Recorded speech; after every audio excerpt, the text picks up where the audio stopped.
आता है भारत का सबसे क्रूर गवर्नर जनरल, जिसका नाम है कर्जन। ये भारत का सबसे क्रूर गवर्नर जनरल है और इसकी तुलना औरंगजेब के साथ की जाती है। भारत का सबसे क्रूर गवर्नर जनरल, और इसकी तुलना किसके साथ करते हैं? इसकी तुलना औरंगजेब के साथ करते हैं, क्योंकि इसमें ये बिल्कुल औरंगजेब की तरह सांप्रदायिक नीतियों का सहारा लिया, फूट डालो और राज करो, फूट डालो और राज करो की नीति अपनाया, और जिसके द्वारा भारत में राष्ट्रवाद की भावना को कमजोर करने, भारतीयों को बांटने की नीति पर काम किया था। लॉर्ड कर्जन के समय का जो सबसे महत्वपूर्ण निर्णय है, जो भारत में सांप्रदायवाद के बीज का रोपण कर दिया, भारत में राष्ट्रवाद की भावना को कमजोर करने का काम किया था, वो था बंगाल का विभाजन, पार्टीशन ऑफ बंगाल। आप गौर करोगे कि ये बंगाल का गवर्नर जनरल बनकर कौन आएगा? ये भारत का गवर्नर जनरल यानी भारत का वायसराय बन के आएगा 1898-99 में।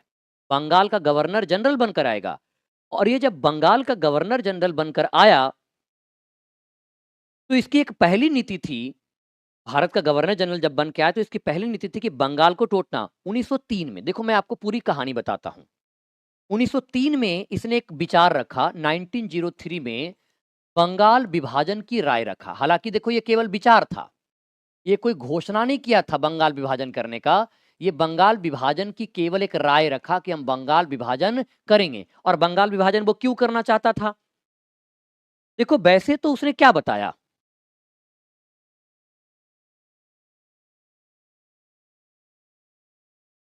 वैसे तो उसने बताया कि बंगाल एक बहुत बड़ा प्रांत है।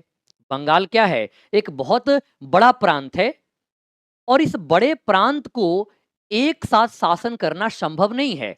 इसलिए वो बंगाल को दो भागों में बांटना चाहते हैं, पूर्वी बंगाल और पश्चिमी बंगाल। ऐसा किसने कहा था? ऐसा कहा था कर्जन ने। और उसने 1903 में बंगाल विभाजन की राय प्रस्तुत किया।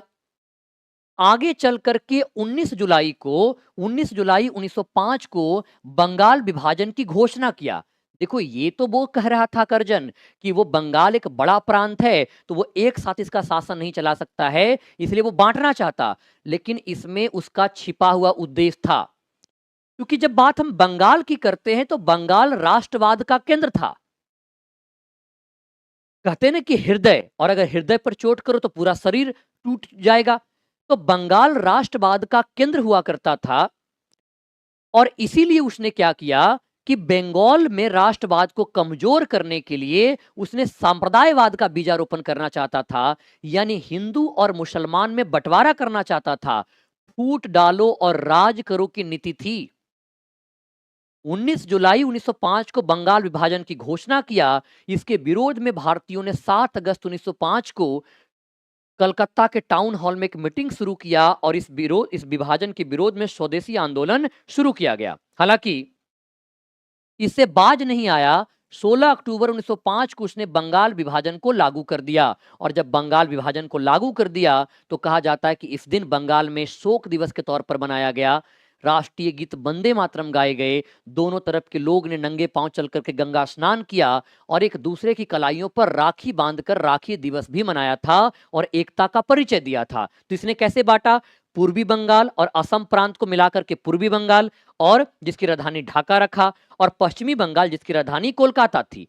तो हुआ क्या कि जो पश्चिमी बंगाल था वहां पे हिंदू बहुसंख्यक हो गया और मुस्लिम अल्पसंख्यक हो गया, और पूर्वी बंगाल में मुस्लिम बहुसंख्यक हो गया और हिंदू अल्पसंख्यक हो गया। और इस प्रकार से प्रशासन के नाम पर कर्जन ने खेल खेल गया, और हिंदू मुस्लिम के बीच एक दीवार खड़ा करने की काम कर दिया, जिसको फूट डालो और राज करो की नीति कहते हैं। डिवाइड एंड रूल पॉलिसी कहा जाता है। क्या कहा जाता? डिवाइड एंड रूल पॉलिसी कहा जाता है। तो यह लॉर्ड कर्जन ने लागू किया था। किसने? लॉर्ड कर्जन ने लागू किया था।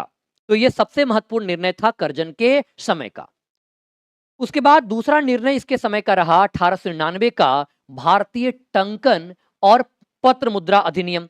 यानी भारत में जो सिक्कों को ढालने और मुद्रा को छापने को लेकर के एक अधिनियम बनाया था और जिसमें अंग्रेजी स्वर्ण मुद्रा को कानूनी मुद्रा घोषित किया। किसको? अंग्रेजी स्वर्ण मुद्रा को कानूनी मुद्रा घोषित कर दिया था। इसने भारतीय स्मारकों के संरक्षण के लिए भी काम किया। प्राचीन स्मारक परीक्षण अधिनियम 1904 बनाया, जिसके माध्यम से भारत में जो हमारे मोनामेंट्स हैं उनके संरक्षण की बात की गई। और कर्जन ने ही भारतीय पुरातत्व विभाग की नींव रखी थी, जिसका हेड बने थे अलेक्जेंडर कनिंघम, और कनिंघम के नेतृत्व में ही भारत में बहुत सारे खुदाइयां किया गया। भारतीय पुरातत्व का पिता किसे कहा जाता है? अलेक्जेंडर कनिंघम को भारतीय पुरातत्व का पिता के तौर पर जाना जाता है। तो ये जो भारत प्राचीन स्मारक परीक्षण अधिनियम 1904 कर्जन ने लेकर आया था। 1906 में इसने सहकारी उदार समिति अधिनियम लेकर आया। क्यों? ताकि किसान उचित ब्याज पर कर्ज ले सकते थे और कृषि बैंक भी खुलवाने का काम किया। देखो, अगर किसानों को उचित समय पर एक अच्छे इंटरेस्ट पर पैसा मिलेगा, इसी उद्देश्य को पूरा करने के लिए ना भारत में किसान क्रेडिट कार्ड की शुरुआत किया गया है, ताकि किसानों को फसल की बुवाई करने के लिए अच्छी कीमत पर लोन मिल सके, उचित ढंग से और अच्छे तरीके से सही समय पर मिल जाए। कर्जन ने भी काम किया। कर्जन ने सहकारी उदार समिति अधिनियम बनाया, जिसमें यह रखा कि किसान उचित ब्याज पर ऋण मिल जाए, और कृषि बैंक बनाया, एग्रीकल्चर बैंक बनाया, ताकि किसानों को पैसा समय समय पर मिलता रहे। कर्जन के समय पहली बार गुप्तचर विभाग सीआईडी की स्थापना हुआ।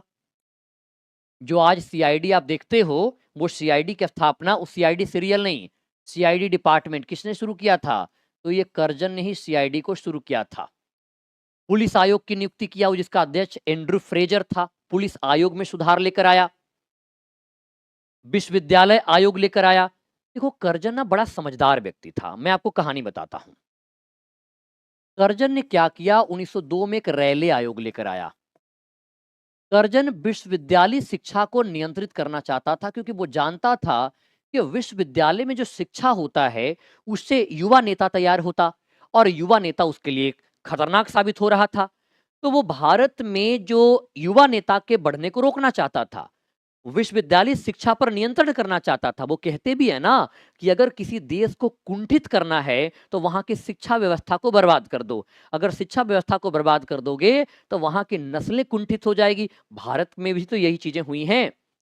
हमारे नेता लोग जो हैं शिक्षा व्यवस्था पर काम नहीं करते, लोगों को आरक्षण का लॉलीपॉप दे देते हैं। तो आरक्षण से ज्ञान थोड़ी मिलेगा। ज्ञान प्राप्त करने के लिए शिक्षा चाहिए, और शिक्षा तो कोई दे नहीं रहा, और यही हाल भारत का भी है।